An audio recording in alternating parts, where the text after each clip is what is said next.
ठीक है, देखो लास्ट क्लास में हमने कैश फ्लो स्टेटमेंट को समझा था थोड़ा सा, कि कैश फ्लो स्टेटमेंट को हमने 3 पार्ट में बांटा हुआ है। एक पार्ट कौन सा था हमारा, ऑपरेटिंग एक्टिविटी। और ऑपरेटिंग एक्टिविटी अगर आपको आना है तो आपको एक तो प्रॉफिट एंड लॉस को समझना होगा, और प्रॉफिट एंड लॉस में से भी आपके ऑपरेटिंग एक्टिविटी में जो काम आने वाली चीजें हैं, जैसे कि नॉन कैश आइटम जिसको हम ऐड कर देंगे, डेप्रीशिएशन वगैरह, और अगर देखा जाए income related to investing activity उसको माइनस कर देते हैं, और expense related to financing activity उसको वापस से क्या करते हैं, ऐड कर देते हैं, और करंट एसेट्स और करंट लाइबिलिटी। इसके बाद इन्वेस्टिंग एक्टिविटी था। इन्वेस्टिंग एक्टिविटी किससे रिलेट करता था, फिक्स एसेट्स और इन्वेस्टमेंट से इन्वेस्टिंग एक्टिविटी। और फाइनेंसिंग एक्टिविटी था वो किससे रिलेट करता था, शेयर होल्डर फंड और नेट आपका नॉन करंट लाइबिलिटी। अगर बिजनेस में पैसे रिसीव होता है तो उसको हम इनफ्लो का नाम देते हैं कैश, और जब जाता है तो उसको आउटफ्लो का नाम देते हैं। जब हमारा आंसर पॉजिटिव में आएगा तो कैश फ्लो होगा, और जब हमारा आंसर नेगेटिव में आएगा तो उसको क्या बोलेंगे हम, कैश यूज्ड बोलेंगे। अब मैंने बताया था फाइनेंसिंग कंपनी और non financing company. Financing company के लिए इंटरेस्ट और आपका पेड हो रिसीव हो ऑपरेटिंग का पार्ट होता है। बाकी सभी कंपनी के लिए किसका पार्ट माना जाता है, हमारा फाइनेंसिंग का पार्ट माना जाता है। इंटरेस्ट पेड है तो फाइनेंसिंग का, इंटरेस्ट रिसीव है तो इन्वेस्टिंग का बन जाता है। तो यहां तक हमने लास्ट क्लास के अंदर देख लिया था। इसमें से कुछ आज हम क्या देखेंगे, सिर्फ अभी हम ऑपरेटिंग एक्टिविटी के ऊपर फोकस करेंगे। इन्वेस्टिंग और फाइनेंसिंग के बारे में तो हम सोचेंगे भी नहीं, हम सिर्फ और सिर्फ ऑपरेटिंग एक्टिविटी के ऊपर फोकस करेंगे। अब देखो ऑपरेटिंग एक्टिविटी को ना अगर हम देखें ध्यान से तो फॉर्मेट पहले आपको समझ में आना चाहिए। इस चैप्टर के अंदर अगर आपको माइनस प्लस ठीक से आता है, देखो एडजस्टमेंट कोई भी ऐसा मुश्किल नहीं होगा, और क्या करना है नहीं करना वो भी नहीं पता चलेगा। अगर आपको माइनस प्लस ठीक से आता है, माइनस प्लस अगर आप एक्यूरेट तरीके से कर लेते हो, एरर नहीं करते, तो भाई इस चैप्टर के अंदर आपको दिक्कत ही नहीं होगी, गारंटी। सीखने वाला बच्चा तुरंत सीख जाता है, और मेन है इसको समझना कि भाई क्या क्या हेडिंग है। सबसे पहले हमने 2 कॉलम बनाया, जनरली 1 कॉलम में भी हो जाता है। हम यहां पे डिटेल लिख लेते हैं, ठीक है, और इसके बाद यहां पे फाइनल अमाउंट लिखेंगे, और ऊपर लिखेंगे cash flow from operating activity particular.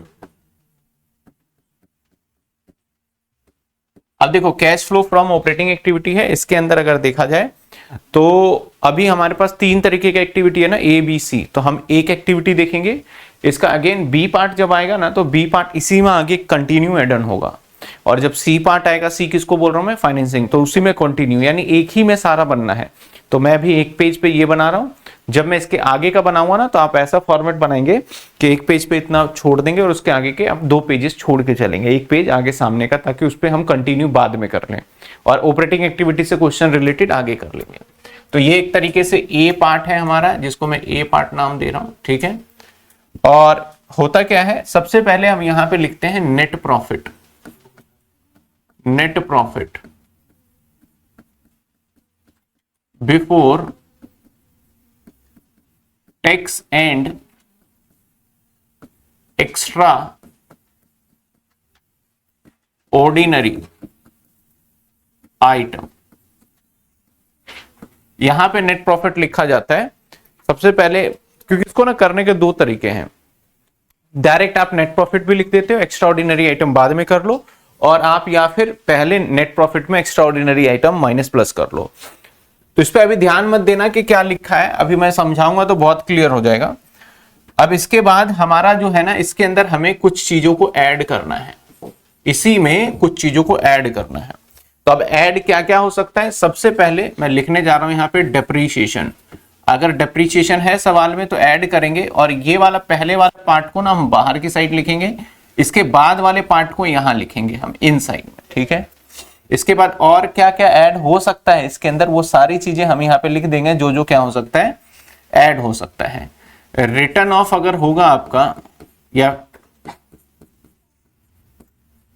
Preliminary expense,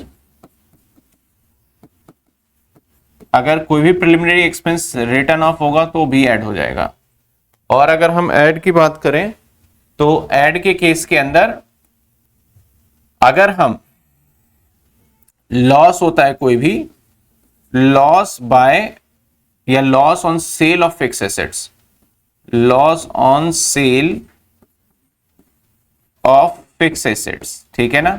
और क्या होगा, अगर हमने कोई इंटरेस्ट पेड किया है, इंटरेस्ट पेड किया है, जैसे ब्याज दे रहे हैं तो अगर कोई भी इंटरेस्ट पेड करेंगे तो यहां पे आ जाएगा इंटरेस्ट पेड। इसके बाद और क्या आ सकता है, यहाँ पे ऐड करने वाली की अगर हम बात करें तो और ऐड हो सकता है एक नॉन कैश आइटम हो गया, डिविडेंड हो गया, गुडविल, प्रिलिमिनरी एक्सपेंस हो गया। मैं गुडविल को भी लिख ही देता हूं। अगर आपका गुडविल रिटर्न ऑफ होगा, रिटर्न ऑफ, ठीक है ना। अब एक बात समझना है कि सर रिटर्न ऑफ का मतलब ही ना पता है क्या होता है, डिक्रीज। और ये सारी डिटेल हम अंदर के साइड लिखेंगे। अब मैं कुछ लेस होने वाले आइटम का नाम बता दूं जो कि लेस होगा, जैसे इंटरेस्ट रिसीव,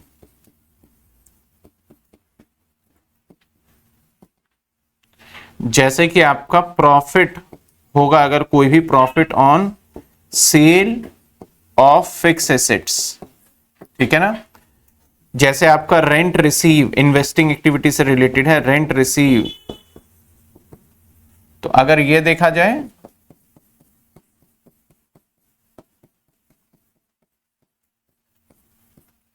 ये हो गया। अब जब हम इस सभी आइटम को ऐड और लेस, जो मैंने यहां पे लिखा है मैक्स टू मैक्स, यही चीजें होंगी, इससे ज्यादा नहीं होंगी, ठीक है ना। इन सभी चीजों को जब हम ऐड लेस करेंगे तो हमें इसको यहां पे लिखना पड़ेगा, इसके टोटल, ये वाला कॉलम पूरा टोटल करके हमें यहां पे लिखना पड़ेगा, थोड़ा सा नीचे। जो ये टोटल आएगा ना, इसका एक नाम रखना होगा हमें। ये टोटल यहां आ गया, ठीक है ना, ये टोटल हमारा यहां आ गया, तो इस टोटल का हमें नाम रखना पड़ेगा। वो नाम क्या रहेगा, याद रखना है आपको, नेट प्रॉफिट। ये नेट प्रॉफिट है before working capital changes. Working capital के चेंज का मतलब होता है या तो बढ़ गया या तो घट गया। तो वर्किंग कैपिटल का मतलब क्या होता है, करंट एसेट्स और करंट लाइबिलिटी के घटने या बढ़ने से पहले का ये नेट प्रॉफिट है हमारा, net profit before working capital changes, ठीक है ना। इसके बाद हमें जब बिफोर है ये, तो हमें क्या करना होगा, ये आ गया लाइन इसके आगे। इसके बाद हमें यहां पे वर्किंग कैपिटल को प्लस और माइनस, मैं फिर एक एक चीज समझाऊंगा, पहले तो मैं फॉर्मेट थोड़ा सा समझो। इसके बाद हम क्या करेंगे, इसमें प्लस कर देंगे वर्किंग कैपिटल, वर्किंग कैपिटल का मतलब current assets current liability, add कर देंगे हम इंक्रीज इन करंट लायबिलिटी, और ऐड कर देंगे हम decrease in current assets, minus कर देंगे हम इंक्रीज इन करंट एसेट्स, और प्लस माइनस कर देंगे हम डिक्रीज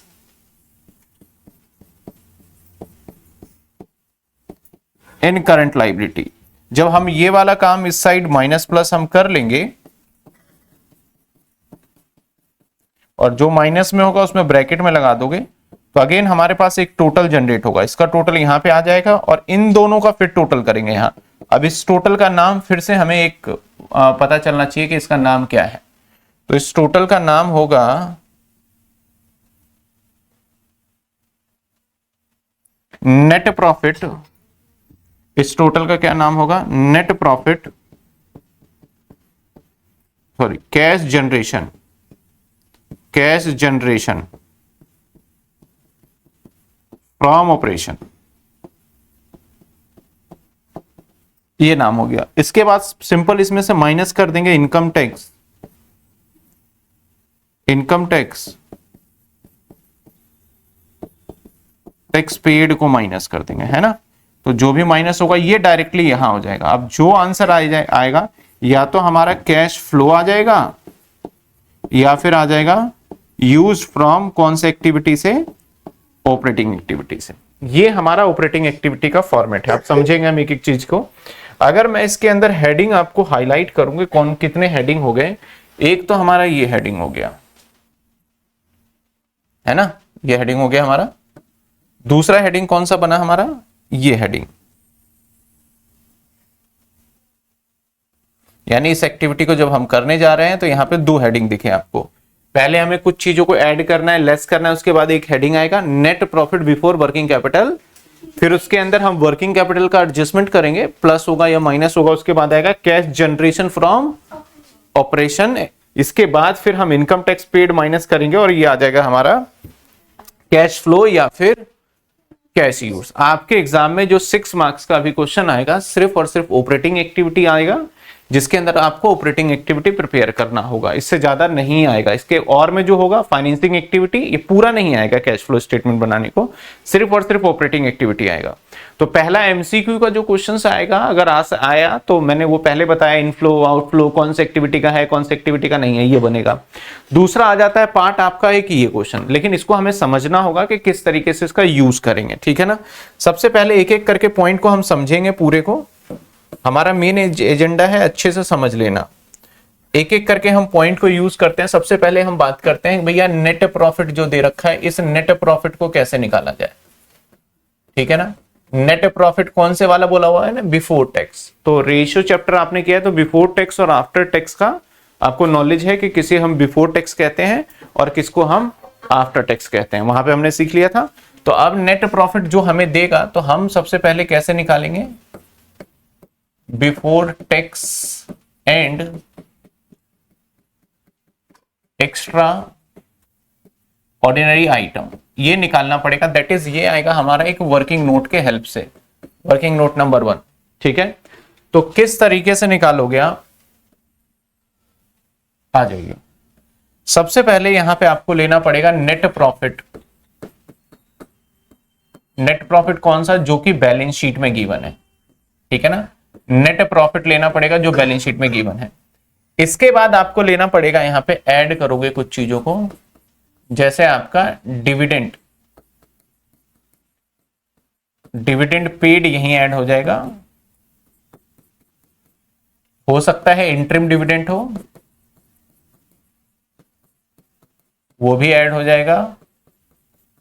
जनरल रिजर्व इंक्रीज,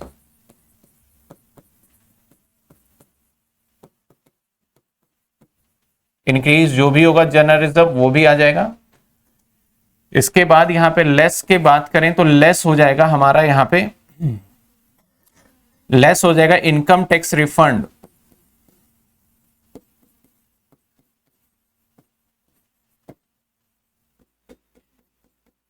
और क्या लेस हो जाएगा, लेस हो जाएगा आपका एक्स्ट्रा ऑर्डिनरी या एबनॉर्मल गेन कह दूं मैं।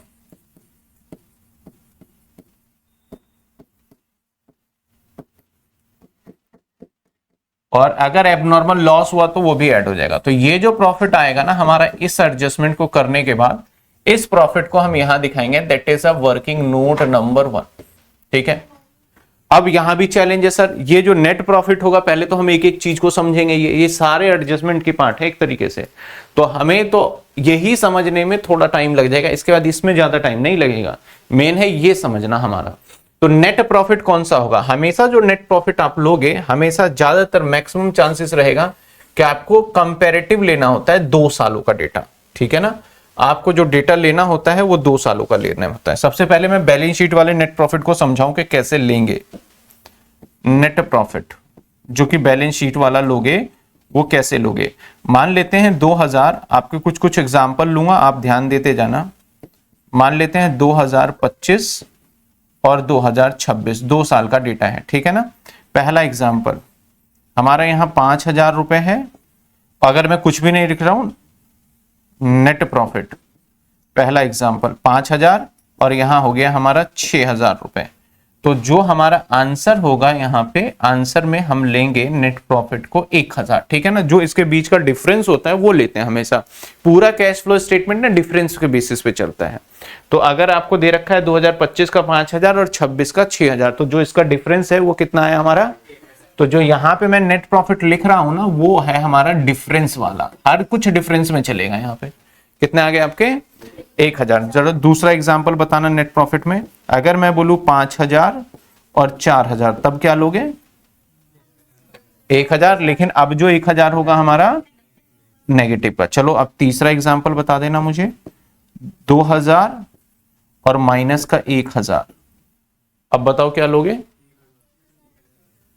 यहां पे अब लेंगे हम 3000 माइनस का, क्योंकि आप समझो आपके पास पहले 2000 प्रॉफिट में थे, ये तो गवा दिया आपने, यानी जीरो कर दिया, नुकसान कर लिया 2000। उसके बाद 1000 का और भी क्या करा आपने, नुकसान कर लिया। तो इसका मतलब आपने टोटल नुकसान कितने का किया। आप घर से, मैंने बोला 2000 रुपए लो और एक बार को मैंने तुम्हें जुआ खेलने के लिए पैसा दिया, समझो कि गेम खेल के सट्टा लगा के आना है, 2000 रुपए दिया सट्टा लगाने को, और आपने किसी और से उधार लेके 1000 कर्जा करके वापस आ गए मेरे पास। तो आपने आज कितना नुकसान कर लिया सट्टे लगाने में, 3000 का नुकसान कर लिया। जो 2 दिए थे वो तो गवाही दिए भाई, और 1000 और किसी से उधारी ले ली आपने। तो टोटल नुकसान कितने का हो गया, 3000 रुपए का। चौथा पॉइंट मान लेते हैं 2000 माइनस और 1000 भी माइनस। बताइए अब 1000 पॉजिटिव, बताइए क्या आएगा पॉजिटिव का, क्योंकि आपके पास पहले नुकसान में 2000 थे, अब नुकसान आपने कितना कर रखा है 1000, यानी 1000 तो कमाया आपने, तो 1000 पॉजिटिव है। ये चीजें ध्यान दो, बिल्कुल सिंपल चीजें हैं।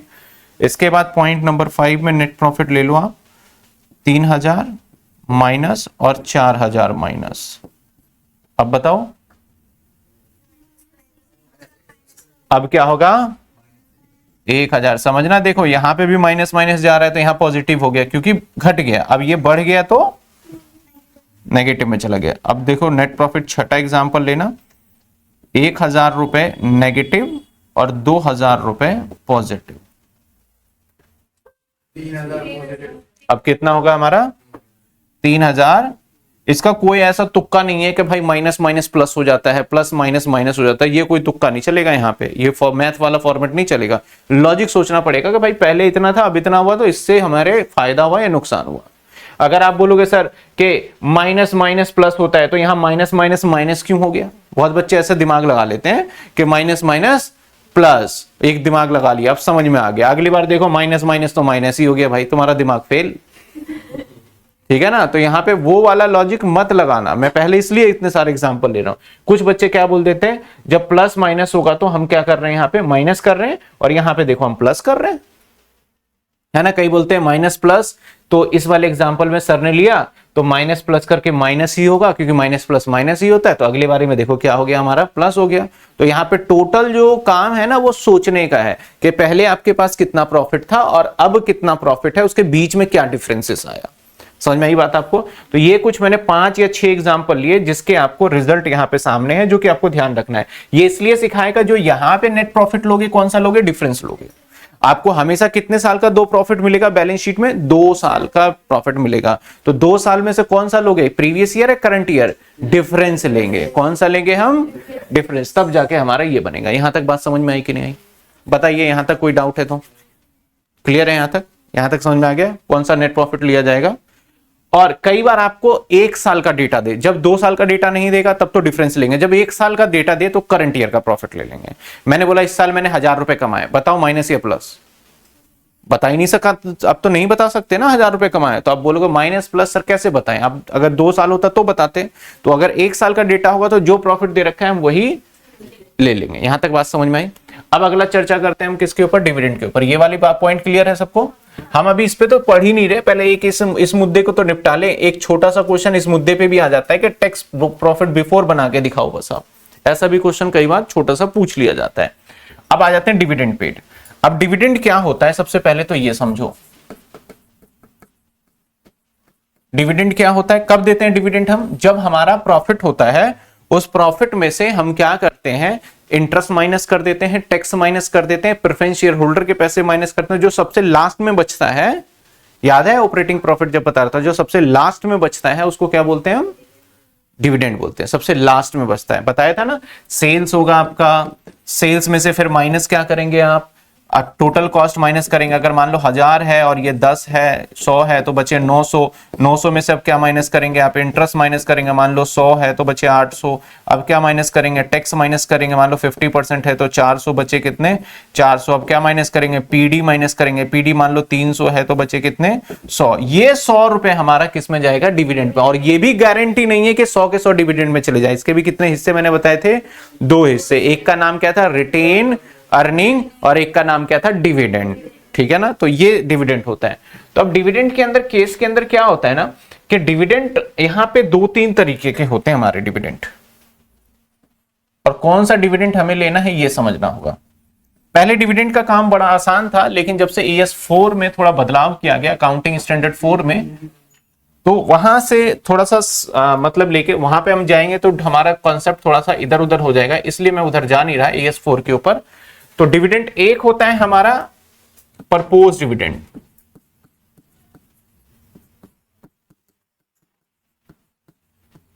ठीक है, एक होता है हमारा परपोज डिविडेंड, एक होता है हमारा फाइनल डिविडेंड,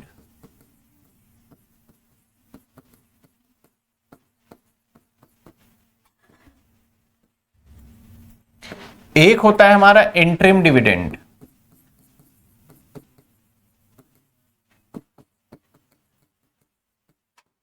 एक होता है हमारा इंटरिम डिविडेंड, और एक होता है हमारा डिविडेंड पेड। हालांकि फाइनल डिविडेंड को ही मैं ऐसा करता हूं,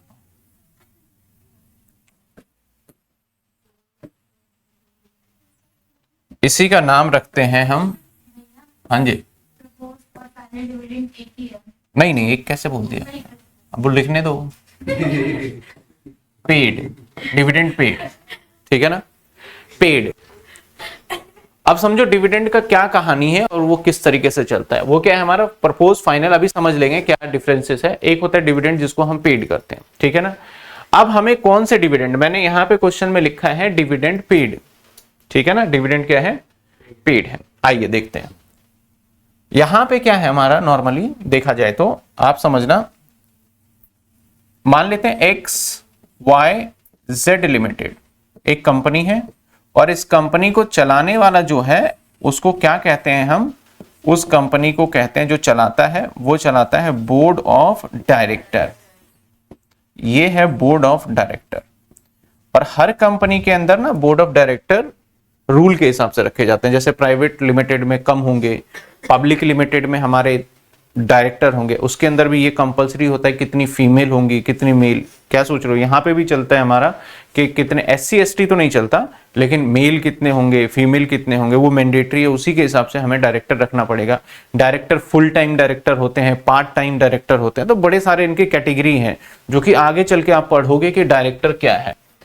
अब भाई ये जो डायरेक्टर है ना, ये सारे बैलेंस शीट P&L बनवा के, और ये इनको कंपलसरी होता है इस कंपनी के ऊपर ना, एक ना कंपनी लॉ बोर्ड CLB का ना एक रूल लगा होता है कि भाई आपको ना जब पूरे साल में कम से कम एक बार अपने मालिक से तो मिलना ही पड़ेगा आपको। और इसका जो मालिक है ना वो पता है कौन है,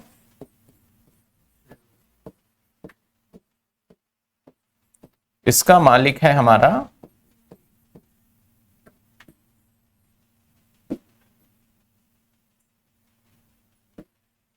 शेयर होल्डर। इसका मालिक कौन है, this one is share holder,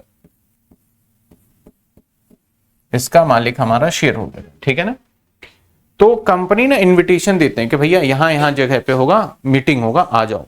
और ये पता है कब बुलाते हैं, ये लगभग हमें 30 सितंबर के आज से पहले हमें बुला लेते हैं।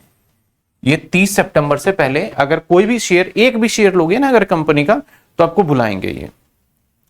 अब यहां पे बुलाते इसलिए हैं कि हम, आप मालिक हो तो आपको जानकारी होनी चाहिए कि हमारी कंपनी में क्या चल रहा है, क्योंकि आपने इन्वेस्टमेंट किया, आपका पर्पस क्या है, आपने बस किसी भी पर्पस के लिए इन्वेस्टमेंट करा, हमें नहीं, हमें पता है कि आपने हमारी कंपनी में इन्वेस्टमेंट किया है, आप शेयर होल्डर हो, मालिक हो, तो आपको कंपनी की सारी बातें पता होनी चाहिए। जब कंपनी की सारी बातें पता होना चाहिए तो मेनली इनका पर्पस होता है कि इनको हम 2 मुद्दों पे इनको बुलाया जाता है। एक मुद्दा जो कि हर बार डिस्कस करेंगे हर साल, और एक मुद्दा अगर कोई न्यू है तो हर साल जो डिस्कस करेंगे हम आपको प्रॉफिट एंड लॉस और बैलेंस शीट दे देंगे और आपको डिविडेंड दे देंगे। डिविडेंड कितना मिला ये जानकारी आपको हम देने वाले हैं। तो इसको बोला जाता है ऑर्डिनरी वर्क के लिए बुलाएंगे आपको। दूसरा कुछ स्पेशल वर्क के लिए होगा। जैसे हमने बोला कि यार कंपनी का नाम बदलेंगे, तो अपनी मर्जी से मैं नाम नहीं बदल सकता, पहले इनसे पूछना पड़ेगा मुझे। या फिर मैंने सोचा यार एक ब्रांच ओपन कर रहे हैं जो कि हम, या फिर हमने सोचा कि नए शेयर और भी इशू कर रहे हैं, या फिर हमने सोचा कि इस बोर्ड ऑफ डायरेक्टर को हटा रहे हैं इस बार हम। तो कोई बड़ा मुद्दा हुआ ना जो कंपनी के अंदर चेंज करना हो, तो उस केस के अंदर हमारा ये स्पेशल होता है, जैसे कि नेम चेंज करना एंड एक्सेट्रा।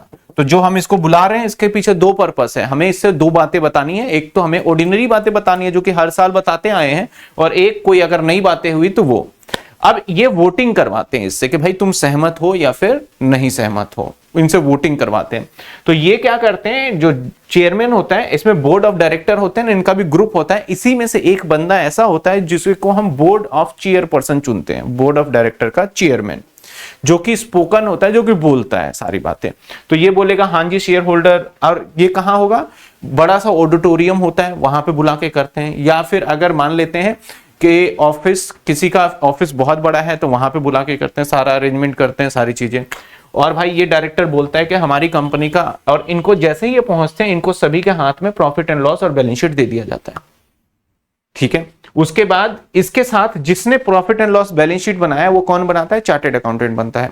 उसके ऊपर सिग्नेचर किसने किया, चार्टेड अकाउंटेंट ने किया, तो वो भी इसके साथ खड़ा रहेगा यहाँ बोर्ड ऑफ डायरेक्टर में, कि कोई कुछ पूछ ले तो हमें बता देंगे ऐसे है। तो इसको मैंने सारी चीजें बताई कि भाई ऐसी ऐसी बात है, हमारा इस बार का प्रॉफिट इतना है, इतना बैलेंस शीट में ये है, इतना डिविडेंड जो है इस बार का तुम्हें मिलेगा। अब अगर इसमें से 51% अगर ऐसा काम है तो उसमें से अगर इस काम को लिए बात करें तो 51% अगर यहां से लोग बोलते हैं हाँ भाई ठीक बोल रहा ओके, तो ऐसे सिचुएशन में वो काम डन हो जाएगा। तो जो चीजें ये वोटिंग करते हैं ना, तो वोटिंग के बाद ये रेजोल्यूशन पास करते हैं। रेजोल्यूशन का मतलब क्या हो गया, या तो यस बोलेंगे या नो बोलेंगे। और रेजोल्यूशन दो तरीके का होता है, एक होता है हमारा ऑर्डिनरी रेजोल्यूशन और एक होता है स्पेशल रेजोल्यूशन। तो ऑर्डिनरी रेजोल्यूशन किस काम के लिए होगा, ऑर्डिनरी काम के लिए होगा, और स्पेशल रेजोल्यूशन किस काम के लिए होगा, स्पेशल काम के लिए होगा। तो स्पेशल काम जो भी कुछ मुश्किल काम होता है ना उसके लिए, जैसे कि परसेंटेज ज्यादा होनी चाहिए लोगों की। अब नॉर्मल काम के लिए तो 51% में चल जाएगा, और जो कोई स्पेशल काम होगा तो उसके लिए परसेंटेज कितनी चाहिए, तो 75। मतलब वहां पे जैसे कि आपने अगर नेता पॉलिटिशियन का भी देखा है, तो कोई कानून में मेजर बदलाव होता है ना, तो अगर जैसे कि चुनाव जीतना है 51% लेके आ जाओ, मेजोरिटी जितना भी आप जीत गए, उसमें कोई दिक्कत नहीं, हर बार हर साल जीत हार लगी रहती है। लेकिन उसने बोला कि हम क्या करना चाहते हैं, कॉन्स्टिट्यूशन संविधान को ही बदलना चाहते हैं, तो भाई बहुत लोगों की यहाँ पे पावर लगेगी, तो बहुत ज्यादा लोग जब एग्री होंगे तभी वो काम होने वाला है। तो सेम ऐसे यहाँ पे अगर मैं बोलूं नेम चेंज करना चाहता हूं और 51% बोले हाँ और बाकी 49 बोले ना, तो मैं नेम चेंज कर ही नहीं सकता। मैंने बोला चलो हटाओ इस साल नहीं होगा, अब अगली बार फिर पूछ लेंगे तुमसे, क्योंकि जो इसका स्पीकर था वो ऐसा वैलिड रीजन देके इनको समझा ही नहीं पाए कि ये एग्री हो। तो हमारा मेन मुद्दा ये, तो जो डिविडेंड हम यहां पे बोल रहे हैं ना कि भैया डिविडेंड जो है, तो सबसे पहले तो इसके डायरेक्टर ने बोला कि हमने इस बार सोचा है कि आपको 2 रुपए पर शेयर के हिसाब से डिविडेंड दिया जाए, पर शेयर के हिसाब से 2 रुपए डिविडेंड दिया जाए। तो इसने क्या करा, प्रपोज करा। इसने क्या करा, प्रपोज करा। समझ में आई बात आपको, इसने क्या करा, प्रपोज करा कि मैं 2 रुपए डिविडेंड मैं आपको दे रहा हूं, हमने सोचा है, डिसाइड किया है कि 2 रुपए डिविडेंड दे। अगर मान लो इसमें से मान लेते हैं कि 52% लोग कहते हैं नहीं भाई डिविडेंड मत दो, तो अब इसे डिविडेंड नहीं देंगे, क्योंकि ऑनर ही बोल रहे हैं कि अभी डिविडेंड मत दो, इसके किसी और काम में लगा लो आप पैसे को, हमें जरूरत नहीं है। तो डिविडेंड अब दिया जाएगा नहीं दिया जाएगा। तो जो इसने प्रपोज किया कि इतना डिविडेंड देंगे, तो वो डिविडेंड एक्चुअल हो भी सकता है, देना पड़ भी सकता है, और देना टोटल डिपेंड करता है इन लोगों के मूड के ऊपर। अगर इसने यस बोला 51% तो ये हो गया क्या, प्रपोज्ड। प्रपोज्ड का मतलब समझ में आया, तो प्रपोज, तो ये प्रपोज डिविडेंड अगर आपको दिखता है तो ये एक्चुअल है ही नहीं भाई, क्योंकि ये हो भी सकता है। मैंने बोला मेरा प्रपोज डिविडेंड मेरा 1000 है, प्रपोज डिविडेंड प्रेफरेंस डिविडेंड में 1000 रुपए है, तो क्या ये प्रपोज डिविडेंड वाकई में पेमेंट होगा इनको? अभी कंफर्म ही नहीं है, क्योंकि कंफर्मेशन कब मिलेगा? जब शेयर होल्डर क्या करेंगे? यस बोल देंगे। और कितने परसेंट शेयर होल्डर यस बोल देंगे? 51% यस बोल देंगे, तब होगा। अब जैसे ही मान लेते हैं कि यहां पे 51% शेयर होल्डर बोलते हैं चलो दे दो, डन, तो उस डिविडेंड को बोलते हैं हम फाइनल डिविडेंड। मतलब वो क्या हो गया? डन हो गया, फाइनल हो गया। उसको कौन सा डिविडेंड बोलते हैं हम? फाइनल। तो दोनों में डिफरेंशिएट समझो। वैसे प्रपोज डिविडेंड और फाइनल डिविडेंड क्या है? फाइनल डिविडेंड का मतलब है कि जो फाइनलाइज हो चुका है कि यही डिविडेंड इन्होंने डन कर दिया है, और प्रपोज डिविडेंड क्या होगा? जो हमने इनको प्रपोज किया है। इसके बाद जब फाइनल हो जाता है डिविडेंड, तब हम इसको क्या करते हैं? पेड करते हैं। तब क्या करेंगे हम? अब मैं बोल रहा हूं भाई मैं तुम्हें 2 रुपए डिविडेंड दूंगा, और आप बोल रहे हो कि नहीं नहीं चाहिए, मैं फिर भी दे दूंगा क्या तुम्हें? नहीं दूंगा। जब तक फाइनल नहीं होगा तब तक डिविडेंड को पेड भी। तो मैंने कहा जब फाइनल डिविडेंड होता है ना, तो ऑलमोस्ट इसलिए स्लैश करके बोल दिया कि ये पेड ही हो जाएगा, इसलिए मैंने एक पहले अलग से लिखा था, अब यहां पे लिख दिया। तो अब मुद्दे की बात आती है कि बोलता है कि भैया अगर आपका प्रपोज डिविडेंड है तो भैया ये तो डिविडेंड मिलेगा या नहीं मिलेगा, इसे हमें नहीं पता, 100% गारंटी नहीं है ना। अगर आपका फाइनल डिविडेंड है तो इसमें भी दिक्कत है। आपके शेयर होल्डर ने तो बोल दिया हां डन, और ये फाइनल भी हो गया, लेकिन क्या पता आप इस साल ना पेमेंट करो, 31 मार्च के बाद पेमेंट करो। आप हो सकता है ना कि आपने बोल दिया यस, तो इसका मतलब ऐसा नहीं है कि मैं आज ही पेमेंट कर दूंगा। इसको पेमेंट करने में हो सकता है 10 दिन 15 दिन का डिले हो। तो ये पेमेंट कब हो रहा है ये मैटर करेगा।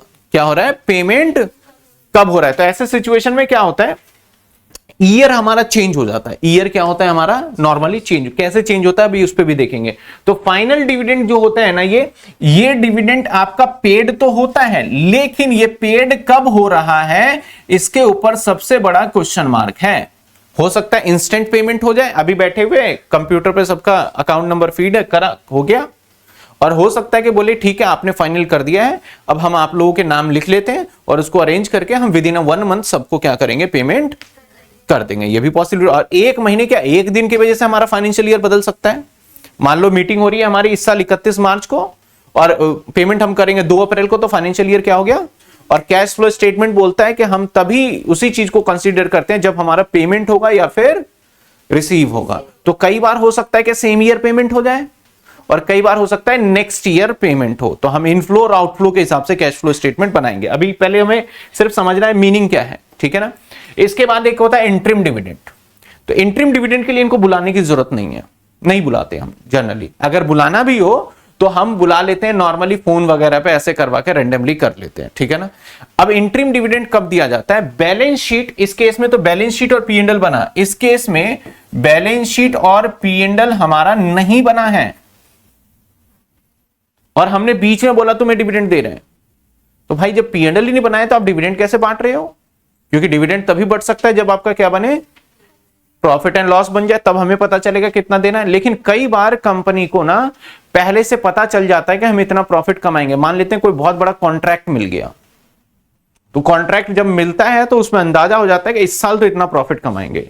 तो कंपनी एक्साइटेड हो गए, एक्साइटमेंट में क्या करती है कि हम पहले ही डिविडेंड दे देते हैं। जब कंपनी ऐसा करती है तो उसका मार्केट के अंदर गुडविल बढ़ जाता है कि बताओ यार कंपनी ने डिविडेंड दे दिया शेयर होल्डर को, प्रॉफिट एंड लॉस नहीं बनाए, कितनी कॉन्फिडेंस है कंपनी। नजर आता है इससे कि कंपनी के अंदर कितना कॉन्फिडेंस है, तो उसकी गुडविल पता है क्या होती है? बूस्ट हो जाती है मार्केट के अंदर। तो बहुत कंपनी ऐसा करती है अपने बिजनेस के ब्रांड इमेज को इंक्रीज करने के लिए भी लास्ट में डिविडेंड ना देके क्या करती है? वो इंटरिम डिविडेंड दे देती है। तो इसके अंदर परपोज का कोई चक्कर नहीं है, ये तो सीधा सीधा क्या होगा भाई? पेड होगा। ये क्या होगा? सीधा हमारा। और इस फाइनल जो डिविडेंड होता है हमारा, इसके अंदर परपोज होगा, फिर जब ये यस बोलेंगे तो क्या होगा? फाइनल होगा, और फिर हम पेड कब करेंगे। ये 3 चीजें समझ में आए। तो 3 वर्ड हो गए यहां पे, इंटरिम डिविडेंड, फाइनल डिविडेंड और परपोज डिविडेंड। हमारे परपोज डिविडेंड का कोई काम नहीं है कैश फ्लो स्टेटमेंट में, फाइनल डिविडेंड का कोई काम नहीं है। अब कैश काम पड़ेगा, कैसे पड़ेगा वो भी मैं बताऊंगा कैश फ्लो स्टेटमेंट के अंदर। और लास्ट में हमारा इंटरिम डिविडेंड का हमारा काम होता है, जिस डिविडेंड को हम पेड करते हैं ना एक्चुअल में, उसका काम होता है, ठीक है। अब सर मैंने यहां पे लिखा है डिविडेंड पेड, तो पेड वाले को यहां पे लिखेंगे। किसको लिखने वाले हैं हम? पेड वाले को लिखेंगे। अब आ जाइए और समझते हैं। अब देखो हमारा फाइनेंशियल ईयर ये है, कब स्टार्ट हुआ, मान लेते हैं 1/4/2025 को, एंड कब होगा 31/3/2026 को एंड हो गया।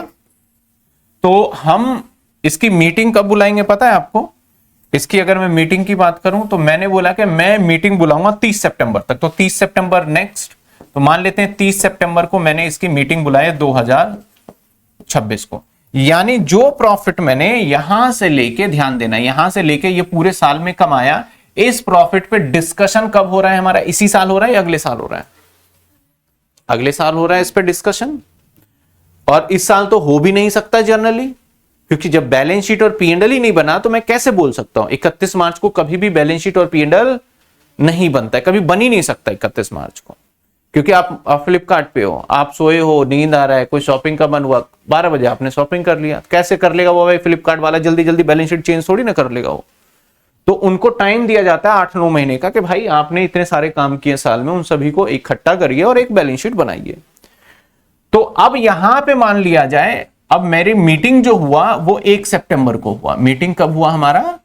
और मीटिंग में फाइनल हो गया डिविडेंड 20 रुपए पर शेयर के हिसाब से, और मैंने क्या करा 25 सितंबर को इनको पेड भी कर दिया। क्या कर दिया मैंने? ये जो हमारा कैश फ्लो स्टेटमेंट बना रहे हैं वो इस साल के लिए बना रहे हैं। तो मुझे बताओ क्या इस साल में मैंने डिविडेंड पेड किया है? नहीं किया। मैंने इस साल के इनकम पे डिविडेंड जरूर पेड किया है, लेकिन पेमेंट इस साल नहीं हुआ। पेमेंट कब हो गया मेरा? जाके नेक्स्ट ईयर। तो इस साल का जो करंट ईयर का डिविडेंड होता है वो पेड कब हो रहा है हमारा? Next year. ये बात समझ में आई आपको? ऐसा क्यों हो रहा है, लॉजिक के हिसाब से समझो। लेकिन यही कहानी हम अगर पीछे जाएं, इससे थोड़ा सा पीछे जाएं, तो पीछे फिर से हमारा 1 साल होगा और उसके बाद हमें कुछ समय दिया जाएगा मीटिंग के लिए। तो जो साल होगा मान लेते हैं हमारा 24-25 होगा, है ना? और फिर ये होगा हमारा 25 और 26, जो कि हमारा ये साल चल रहा है। तो इस साल में हमारा फिर से प्रॉफिट कमाएंगे और मीटिंग यहां पे रखी जाएगी कहीं पे, और मीटिंग रख के हम क्या करेंगे? पेड कर देंगे। तो क्या इस साल हमने डिविडेंड पेड किया है? आप देखो 24-25 और 25-26, यानी प्रॉफिट एंड लॉस जो 24-25 होगा, 24-25 का मतलब 1 अप्रैल 2024 से लेके 31 मार्च 2000, और आपको कैश फ्लो कब का बनाना है? 1/4/2025 से लेके 26 तक का कैश फ्लो बनाना है। और मैं बता रहा हूं ये वाला साल है, पिछला साल हो गया यानी ये वाला, इस पे डिस्कस किया। मैंने बोला लो भाई 30 सितंबर को आ जाओ, और 30 सितंबर को मीटिंग कर लेते हैं, और मीटिंग करके हम डिविडेंड को पेड भी कर देते हैं।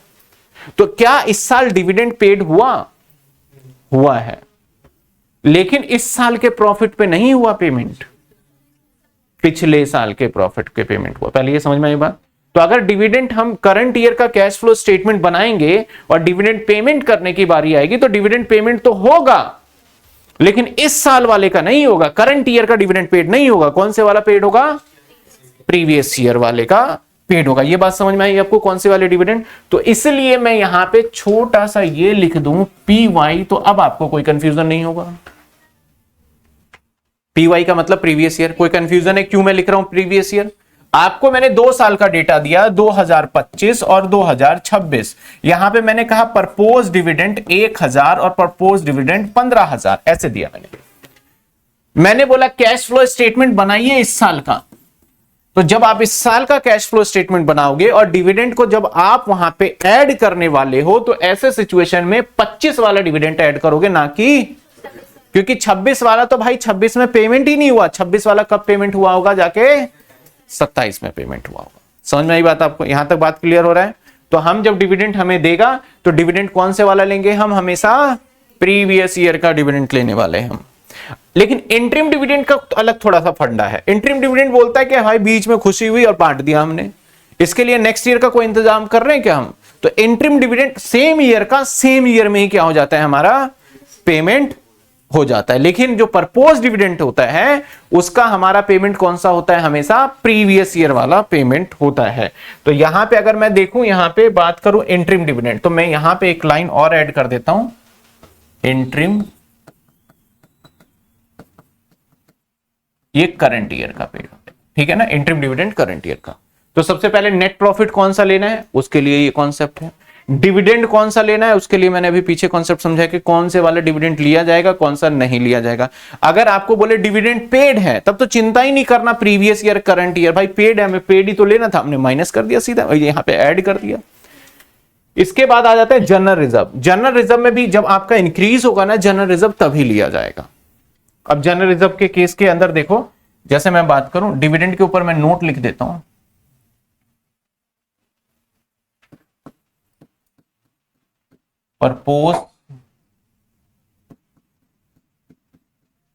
परपोज डिविडेंड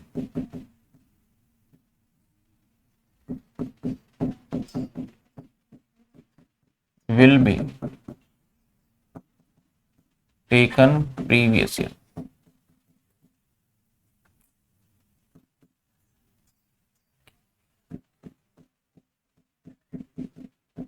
प्रीवियस ईयर अगर परपोज ये डिविडेंड होगा तो कौन सा टेकन करेंगे हम, प्रीवियस ईयर का डिविडेंड इसमें हम ऐड कर देंगे, ज्यादा हमें इसमें दिमाग लगाना ही नहीं है।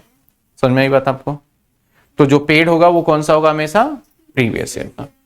अब आ जाते हैं हम जनरल रिजर्व पे। अब जनरल रिजर्व मान लो 2025 और 2026, 2025 में 1000 है और ये 1200 है, तो पता है कितने इंक्रीज हो गए,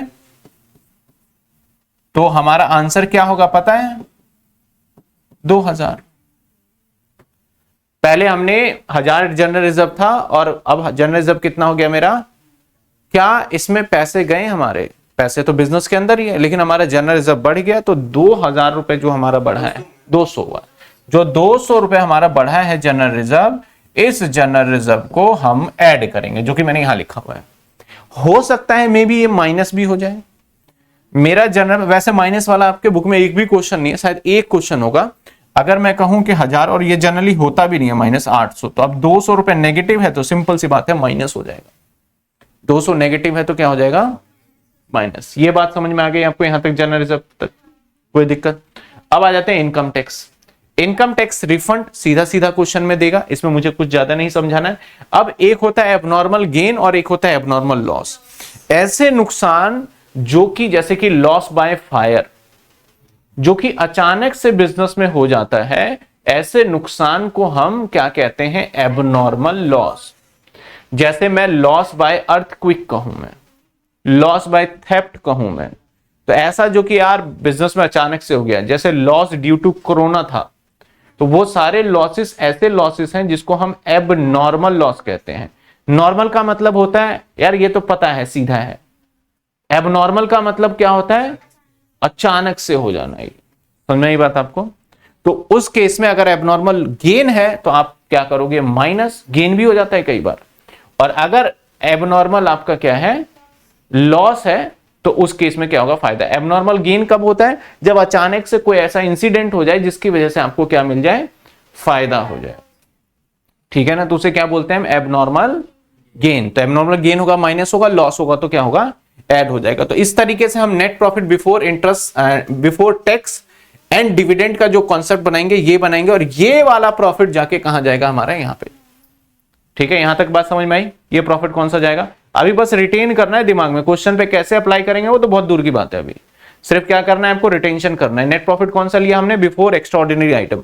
हमें सबसे पहले इसके ऊपर प्रैक्टिस करना है, फिर हमें आगे जाना है। लेकिन इसमें से कुछ पॉइंट आ जाता है एग्जाम में, वो हम धीरे धीरे समझ लेते हैं, जो कि आपको याद रहेगा। Return of preliminary expense. Preliminary expense return of का मतलब क्या होता है, पहले हमारा 1000 था अब हमारा 800 हो गया, यानी डिक्रीज की बात करते हैं। तो अगर रिटर्न ऑफ प्रिलिमिनरी एक्सपेंस होगा तो यहां आएगा, लेकिन अगर इंक्रीज होता है ना प्रिलिमिनरी एक्सपेंस तो इन्वेस्टिंग का पार्ट होता है, ठीक है। इसको दूसरे में समझते हैं। गुडविल भी मैंने लिखा रिटर्न ऑफ। अब पहले मेरे बिजनेस की रेपुटेशन 1000 रुपए की गुडविल थी, अब गुडविल 800 की हो गई, तो यार 200 रुपए का नुकसान हो गया। क्या किसको पेमेंट करके आओगे गुडविल का 200 का नुकसान का, करके आओगे किसी को पेमेंट, तो भैया लेकिन नुकसान आप दिखा रहे हो तो इसको क्या कर दोगे, आप ऐड कर दोगे, क्योंकि ये नुकसान है ही नहीं एक्चुअल में। लेकिन गुडविल बढ़ गया आपका 300 से आपका 500 हो गया गुडविल। तो गुडविल बढ़ने का रीजन जो माना जाता है कि आपने खरीदा होगा कुछ ना कुछ, तभी एकदम से बढ़ा है, तो उसे इन्वेस्टिंग एक्टिविटी का पार्ट। गुडविल का घटना ऑपरेटिंग का पार्ट, और गुडविल का बढ़ना कहां का पार्ट मानोगे आप, इन्वेस्टिंग एक्टिविटी का पार्ट मान लोगे। और ऐसे ही प्रिलिमिनरी एक्सपेंस का घटना ऑपरेटिंग का और बढ़ना कहां का होगा हमारा। इस पे से क्वेश्चन आएगा, जो जिस जिस पॉइंट पे क्वेश्चन पूछे जाएंगे एग्जाम में, मैं उसके ऊपर स्पेशली फोकस कर रहा हूं। फिर इसको डिटेल में तो हम करते रहेंगे, कोई दिक्कत नहीं है। अब बात करते हैं हम ये पे करंट एसेट्स लायबिलिटी एसेट्स को ऐड करना। ट्रू फॉल्स में आ जाता है कि बताओ कि डिक्रीज इंक्रीज इस तरीके से। तो ये ऐड और लेस, इसको थोड़ा सा याद रखना ना कॉम्प्लिकेटेड होता है, इसको थोड़ा सा याद रखना कॉम्प्लिकेटेड होता है, भूल जाते हैं इंक्रीज होगा कि डिक्रीज होगा। तो इसका बड़ा सिंपल सा लॉजिक है कि ना बिजनेस के जो फेवर में चीज है, बिजनेस के लिए जो गुड है, मतलब बिजनेस के लिए जो अच्छी बातें हैं उसको माइनस करेंगे, और जो बिजनेस के लिए बैड है, जो बुरी बातें हैं बिजनेस के लिए, यार बिजनेस के लिए ये थोड़ी ना ठीक होगा, उसको ऐड करेंगे। यानी मैं सिंपल सा एक लॉजिक रख रहा हूं कि जो बैड होगा हमारा उसको क्या करेंगे, ऐड, और जो हमारे बिजनेस के लिए गुड होगा माइनस करेंगे। अब ऐसे समझो, मेरा एसेट्स है, करंट एसेट्स, और ये वर्किंग कैपिटल वाला बात है, तो ये करंट एसेट और करंट लायबिलिटी पे एप्लीकेबल होगा। मैंने बोला यार मेरा करंट एसेट्स बढ़ रहा है, तो बिजनेस के लिए क्या है ये करंट एसेट्स। मैंने बोला पिछली बार 5,000 था, अब 6,000 हो रहा है, 7,000 हो रहा है, 8,000 हो रहा है, 9,000 हो रहा है, तो बोलेगा यार बड़ा बढ़िया हो रहा है तुम्हारे बिजनेस में, तो गुड है। तो अगर करंट एसेट्स बढ़ रहा है, गुड है, तो उसे क्या करोगे, माइनस करोगे। ऐसे ही मैं बोलूं यार मेरे बिजनेस का पिछली बार तो यार मेरे पास कैश 500 थे, अब 300 हो रहे हैं, 200 हो रहे हैं, घट रहा है मेरे बिजनेस का कैश करंट एसेट्स हो, तो ये क्या है, बिजनेस के लिए फेवर में या फेवर में नहीं है, फेवर में नहीं है, तो बिजनेस के लिए बैड है, तो उसको क्या करेंगे। तो ये तो एसेट्स के ऊपर लॉजिक बता दिया। अब लायबिलिटी पे सुनो, हमारा लायबिलिटी क्या हो रहा है, पहले 5 करोड़ का लायबिलिटी था, अब 2 करोड़ का लायबिलिटी, अब 3 करोड़ का लायबिलिटी, मतलब 2 करोड़ का 1 करोड़ का, तो मेरा लायबिलिटी घटता जा रहा है बिजनेस का, तो वो बिजनेस के लिए क्या है, गुड है, तो क्या करोगे आप, माइनस।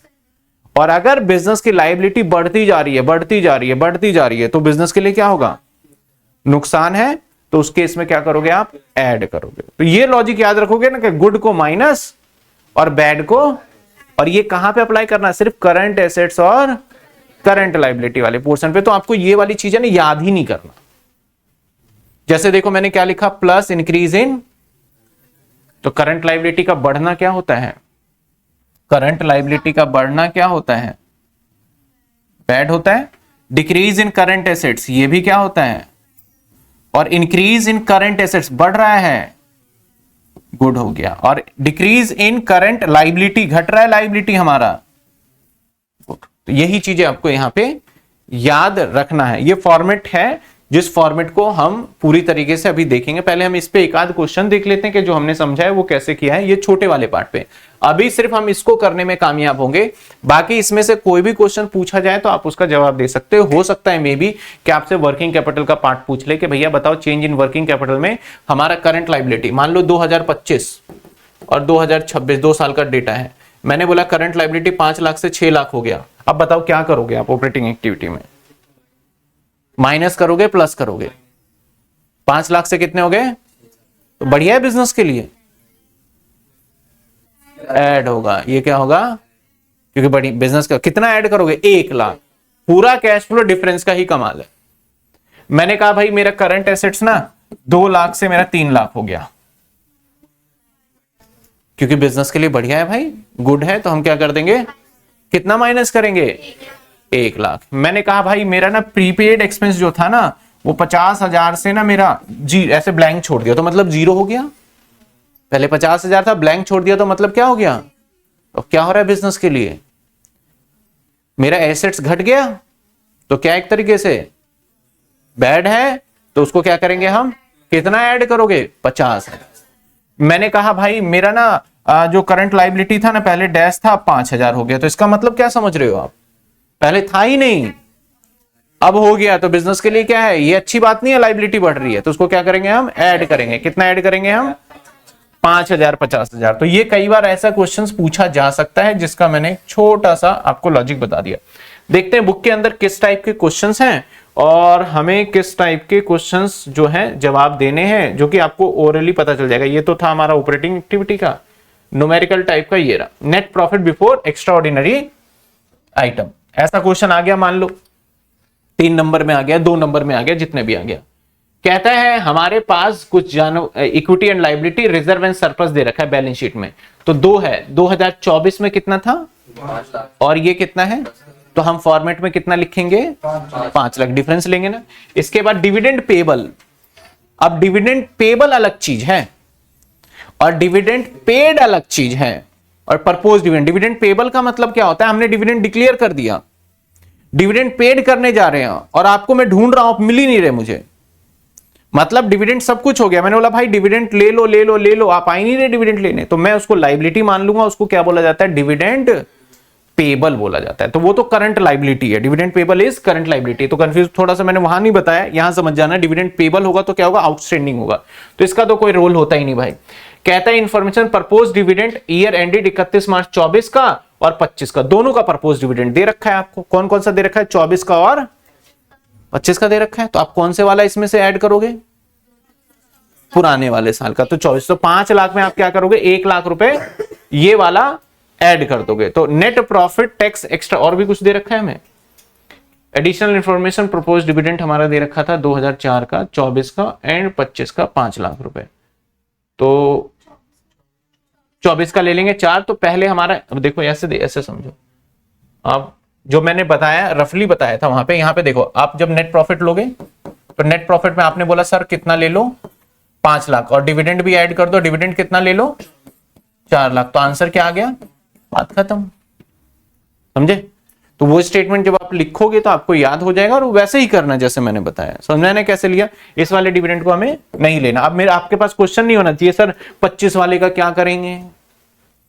कई बच्चे क्या करते हैं, मैं डायरेक्ट बताता फिर बोलते सर यहाँ पे 2 है, 4 लाख और 5 लाख। तो भाई 25 वाले का 5 लाख है, उसका पेमेंट इस साल हुआ ही नहीं, अगले साल का जब बनाएंगे तो अगले साल ले लेंगे, उसकी चिंता ही नहीं करनी हमें, क्या होगा। समझ आई बात आपको।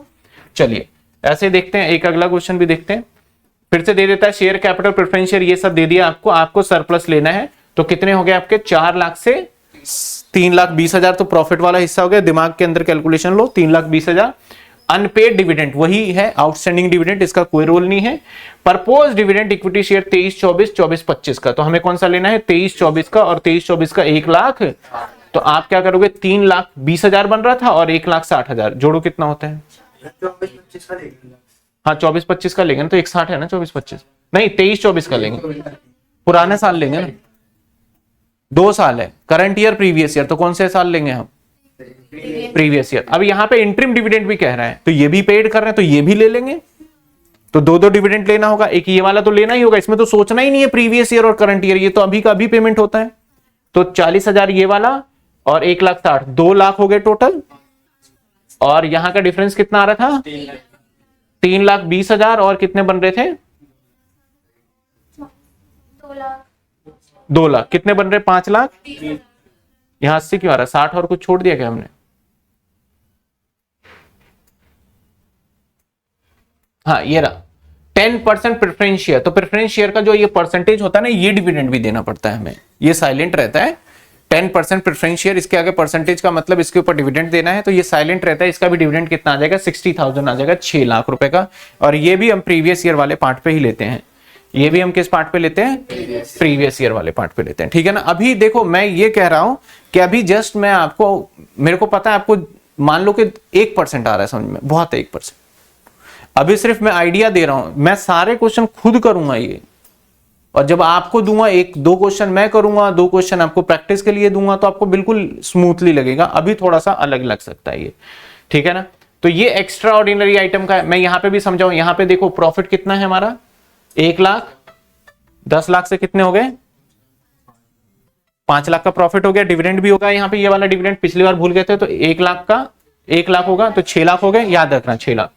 कहता है डिविडेंड इंटरिम, ये भी 2 लाख जुड़ेगा, 6 और 2 8 लाख, और बस और कुछ है ही नहीं, तो ये 8 लाख आ गया। समझ में आया कैसे कर रहे हैं हम इसको।